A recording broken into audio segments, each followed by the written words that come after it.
శ్రీ గణేశాయ నమః.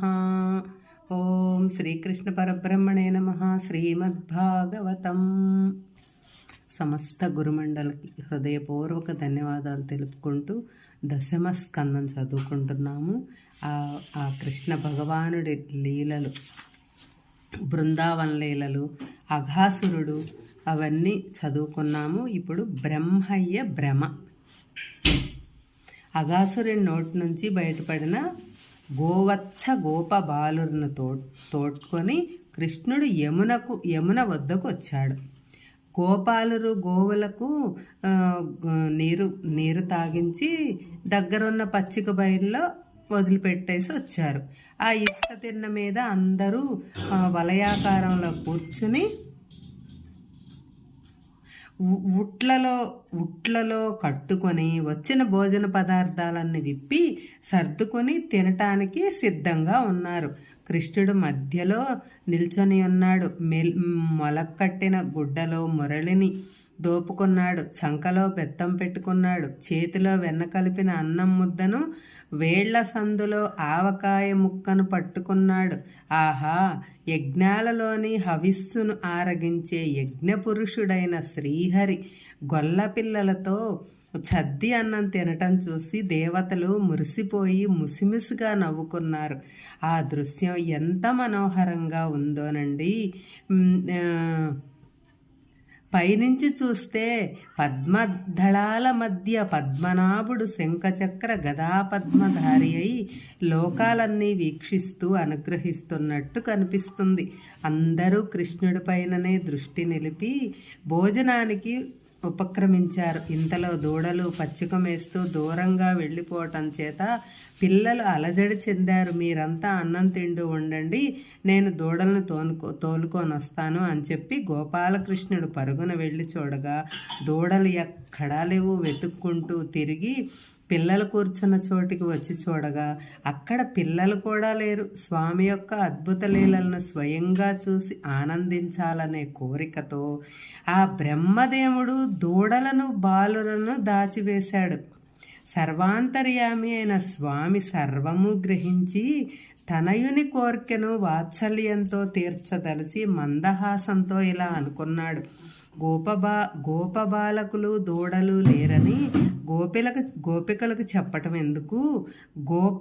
గోపికలు సంతోషించినట్లు నేను ఆ బాలకుల దూడల రూపాలను ధరించి సంచరిస్తాను అని తలంచిన వాడై స్వామి ఎందరు బాలురు ఎన్ని దూడలు ఉన్నాయో ముమ్మూర్తులా అలాగే అన్నీ తానే అయ్యాడు. వారి రూపాలు, స్వభావాలు, దుస్తులు, కర్రలు, పిల్లన గ్రోవులు, పాత్రలు, ఉట్లు అన్నీ తానే అయ్యాడు. సర్వం విష్ణుమయం జగత్ అని ప్రత్యక్షంగా చూపించాడు. సాయంకాలం అయ్యేసరికి స్వామి గోవత్స గోపబాల రూపాలలో వారి ఇళ్లలో ప్రవేశించాడు. గోమాతలకు గోవత్సాలు, గోపమ్మలకు గోపకుమారులు ఇదివరకెన్నడూ ఇవ్వనంత ఆనందాన్నిస్తున్నారు. ఆ తల్లులు కూడా ప్రేమ పెళ్ళుబొక వాత్సల్యంతో స్తన్యము పొంగారగా తమ బిడ్డలు తమతో ఇంకా కొంతసేపు ఉంటే బాగుండనని రోజూ భావించారు. ఆహా! ఏమి వారి భాగ్యము! ఆ గోమాతలు గోపెమ్మలు ఎంత ధన్యులో కదా. సాక్షాత్తు ఆ పరమేశ్వరుడే తమ బిడ్డల రూపంలో వచ్చి బ్రహ్మానందాన్ని అందిస్తున్నాడు. వారికి ఇక వేరే మోక్షం ఎందుకు?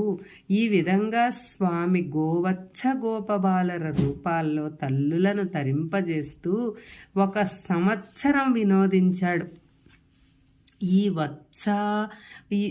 ఈ వత్సాపహరణ ఘట్టం జరిగి 1 సంవత్సరం నిండటానికి ఇంకా 5 రోజులుండగా బాలకృష్ణుడు బలరామునితో అడవికి వెళ్ళాడు. దూడల క్రింద పచ్చిక బయల్లో మేస్తుండగా వాటి తల్లి గోవులు గోవర్ధన పర్వతం పైన మేస్తున్నాయి. ఆ దూడలు పాలు కొడవటం ఎప్పుడో విడిచిపెట్టేసినా వాటిని చూసేసరికి ఆ గోవులకు ఎక్కడలేని వాత్సల్యం పుట్టుకొని వచ్చి పొదుగులు నిండిపోయాయి. గొల్లకాపురులు ఎంత వారిస్తున్నా ఆ గోవులు నిలవకుండా ఉరకలు వేసుకుంటూ కొండ దిగిపోయి దూడల వద్దకు పోయి ఒళ్ళు నాకుతూ పాలు కుడుపుతూ అంబారవాలతో తమ ప్రేమను ప్రదర్శించసాగాయి.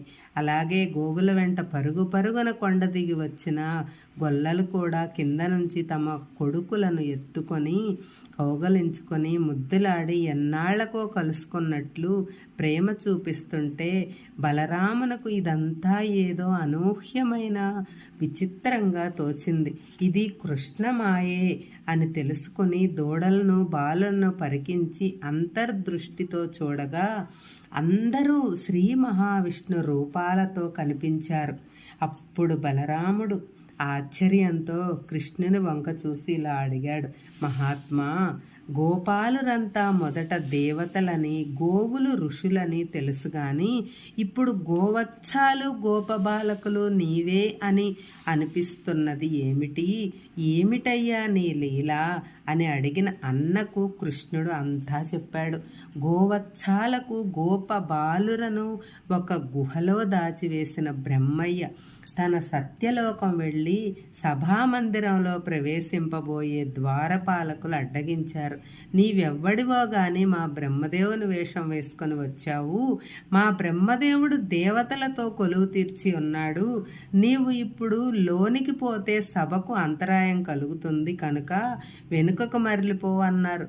బ్రహ్మయ్య ఆశ్చర్యపోయి తలుపు సందులో నుంచి సభలోనికి చూడగా నిజంగానే ఒక బ్రహ్మ ఆసనంపై కూర్చుండగా దేవతలు స్తుతిస్తున్నారు. చేసేది లేక మళ్ళీ భూలోకం వచ్చి గుహలో చూడగా అంతా నిద్రపోతున్నారు. ఈలోగా మానవ కాలమానంలో 1 సంవత్సరం గడిచిపోయింది. బృందావనంలో కృష్ణుడు ఏమి చేస్తున్నాడో చూడాలనుకున్నాడు. యథాతథంగా శ్రీకృష్ణుడు గోపకుమారులతోనూ గోవత్సములతోనూ సంచరించటం చూశాడు. అక్కడ గుహలో నిద్రపోతున్న వారంతా ఇక్కడ కృష్ణుడితో ఉండటం ఎలాగా సంభవం అని ఆశ్చర్యచిగుతడై ఇలాగా తలపోశాడు.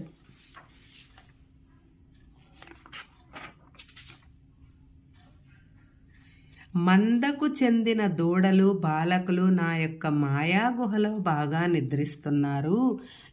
ఇప్పుడప్పుడే లేవరు, ఎక్కడికి పోలేరు. నేను తప్ప సృష్టికర్తలు ఎవ్వరూ లేరు. మరి ఈ కృష్ణుడితో మెలిగే బాలురు దూడలు ఎవరు? ఎక్కడి నుంచి ఎలా వచ్చారు? ఇప్పటికీ 1 ఏడాది అయిపోయిందే. బ్రహ్మ సంకల్పిస్తే కానీ ప్రాణి సంతతి ఎన్నడూ పుట్టదు.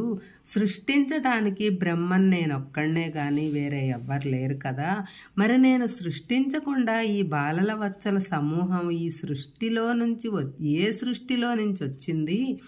చూడగా చాలా ఆశ్చర్యంగా ఉంది.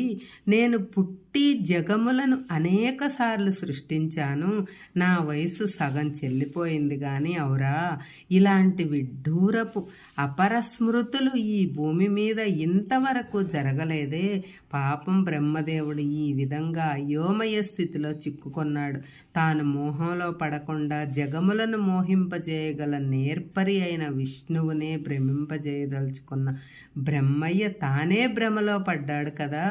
ఇంకా ఆశ్చర్యం నుంచి తేరుకొనని బ్రహ్మకు తాను దాచియుంచిన వారు నిజమైన వారా, ఇప్పుడు తనకు కనిపిస్తున్న వారు నిజమైన వారా అని సందేహం వచ్చింది.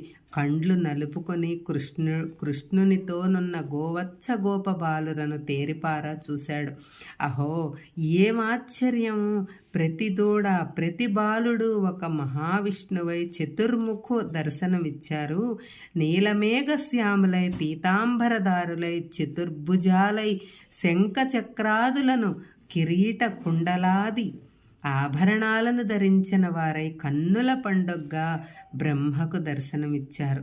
ఏ పరమేశ్వరుని తేజముతో ఈ చరాచర విశ్వమంతా సచేతనమై ప్రవర్తిస్తున్నదో ఆ విభుని తేజాన్ని బాగా వీక్షించలేక సృష్టికర్త ఇంద్రియాలన్నీ శాంతింపబడినవాడై పరవశుడై మైమరచిన వాడై ఒక ప్రతిమలాగా ఉండిపోయాడు. ఈ విధంగా దిగ్భ్రమ చెంది ఉన్న బ్రహ్మయందు దయతలచి స్వామి తన విశ్వరూపాన్ని ఉపసంహరించుకున్నాడు. బ్రహ్మ తెప్పరిల్లి 4 వైపులా చూసి తన ఎదుటను బాలకృష్ణుని బృందావనాన్ని అంతా మామూలుగా చూశాడు. వెంటనే స్వామి పాదాలపై పడి శిరస్సులతో పాదాలను సృశించి ఆనంద బాష్పాలతో అభిషేకించాడు. వినయముతో లేచి నిల్చుని అంజలి ఘటించి ఇలా స్తుతించాడు: స్వామి, లోకమును అనుగ్రహించటానికి గోపబాలుడవై అవతరించిన నీకు నా ప్రమాణాలు.